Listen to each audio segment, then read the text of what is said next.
The Aunt and Amabel. This story is taken from Edith Nesbit's book, The Magic World. Amabel is a little girl who is visiting her aunt. To make her aunt happy, Amabel plucks flowers from the greenhouse and sticks them into the ground in front of her aunt's window. When her aunt sees this, she is upset and stops talking to Amabel. In this extract, Amabel is alone in her aunt's bedroom. She is looking for something to read and finds a magical book. Amabel looked round the room for something to read. There was nothing. Only on the large dressing table was a book covered in red velvet, and on it, embroidered in yellow silk, were the letters A, B, C. "Perhaps it's a picture alphabet," said Amabel. She was too old for the alphabet, but she opened the book. "Why, it's only a timetable." She had learned how to use the dictionary, and this looked like the dictionary. She looked up the names of all the places she knew. Brighton, where she had once spent a month, Rugby, where her brother was at school, and home, which was Amberley. And she saw the times when the trains left for these places and wished she could go by those trains. Then Amabel wanted to look for Whitby, and it was then that she saw the extraordinary name, Where You Want to Go To. This was odd, but the name of the station from which the train started was still more extraordinary.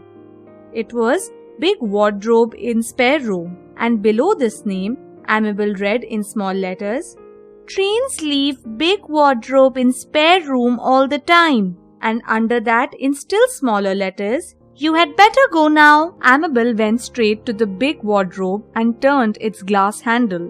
It was, most amazingly, a crystal cave very oddly shaped like a railway station. It seemed to be lighted by stars, and over the station clock was a full moon. The clock had no figures, only now in shining letters all rounded, 12 times. A porter in white satin hurried forward to take Amabel's luggage. Her luggage was the ABC, which she still held in her hand. "Lots of time, miss," he said, grinning in a most friendly way. "I'm glad you are going. You will enjoy yourself. What a nice little girl you are." This was cheering. Amabel smiled. The train was made entirely of crystal, too,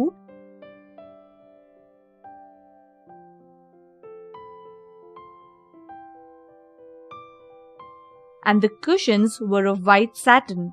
There were little buttons such as you have for electric bells, and on them, "What you want to eat," "What you want to drink," "What you want to read" in silver letters.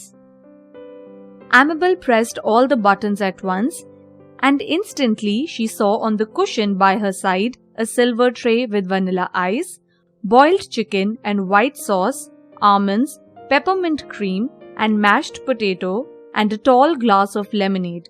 Beside the tray was a book, and just as Amabel finished the last spoonful of ice and reached the last full stop of the book, the train stopped, and hundreds of railway officials in white velvet shouted, "Where you want to go to?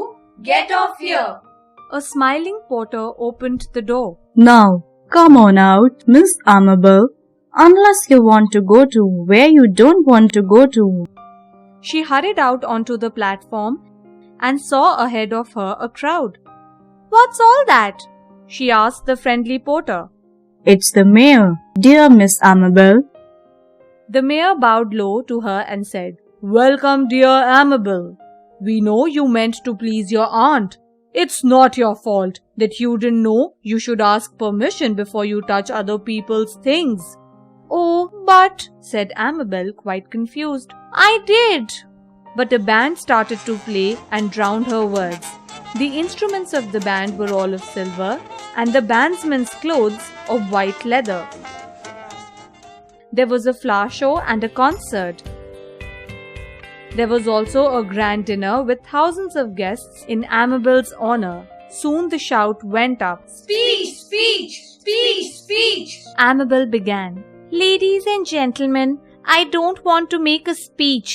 I just want to say thank you and to say To say, she stopped and the happy Speech, crowd speech, cheered. Speech, speech.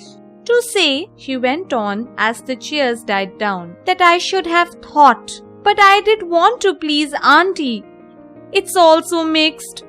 Oh, I wish Auntie was here. And instantly Auntie was there. Very tall and quite nice looking in a very elegant dress. Speech, speech.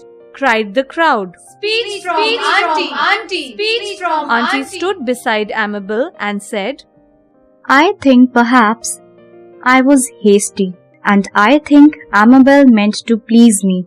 But those flowers were meant for the winter. Well, I was annoyed. I'm sorry. Oh, Auntie, so am I, cried Amabel, and the two began to hug each other on the ivory step while the crowd cheered. And when it grew late and the stars were out, Amabel fell asleep in her aunt's arms beside a fountain on a marble terrace, where white peacocks came to drink. She awoke on a big bed with her aunt's arms still round her. Amabel? She was saying, Amabel! Oh, Auntie, said Amabel sleepily. I'm so sorry, but I did mean to please you. I'm sure you meant to please me. Now come down to supper, said her aunt and smiled. Amabel looked around for the magical book, but it was nowhere.